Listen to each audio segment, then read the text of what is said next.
స్వాతంత్ర సమరంలో అలుపెరగని పోరాటం చేసి అమరులై బ్రిటిష్ బానిస సంకెళ్ల నుంచి దేశానికి విముక్తి కలిగించిన మనకి తెలియని వీరుల విజయగాథ. జై హో భారత వీరా. జల్కారీబాయి ఝాన్సీ సమీపంలోని బోజ్లా గ్రామంలో 1830లో జన్మించింది. ఈమె తన చిన్న వయస్సులోనే గుర్రపు స్వారీ మరియు ఆయుధాల కళను నేర్చుకుంది. రాణి లక్ష్మీబాయి భర్త అయిన రాజా గంగాధర్రావు సైన్యంలో సైనికుడిగా ఉన్న తన భర్త పూరన్ కోరి నుండి విలువిద్య, కుస్తీ మరియు షూటింగ్ నేర్చుకుంది. జల్కారీబాయి ఝాన్సీ సైన్యంలో తక్కువ స్థాయి సైనికురాలిగా ఉన్నప్పటికీ ఆమె అతి తక్కువ సమయంలోనే క్వీన్ ఝాన్సీ లక్ష్మీబాయికి ఒక విశ్వసనీయ సలహాదారుల్లో ఒకరిగా ఎదిగింది.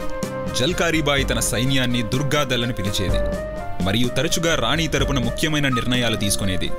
యుద్ధం ముదిరిన సమయంలో జల్కారీబాయి రాణి వేషం ధరించి ఆమె స్థానంలో పోరాడుతూ రాణి లక్ష్మీబాయికి ఎటువంటి హాని జరగకుండా చూసేది. ఇలా చేసినందుకు ఆమెకు మంచి గుర్తింపు లభించింది. ఇప్పటికీ బుందేల్ఖండ్ ప్రజల ప్రసిద్ధి జ్ఞాపకాల్లో జల్కారీబాయి ఒక భాగం. ఈ రోజు వరకు ఆమె ధైర్య సాహసాలు జానపద కథల్లో మిగిలిపోయాయి. అలాగే ప్రతి సంవత్సరం జల్కారీబాయి గౌరవార్థం జల్కారీబాయి జయంతిని కూడా జరుపుకుంటారు.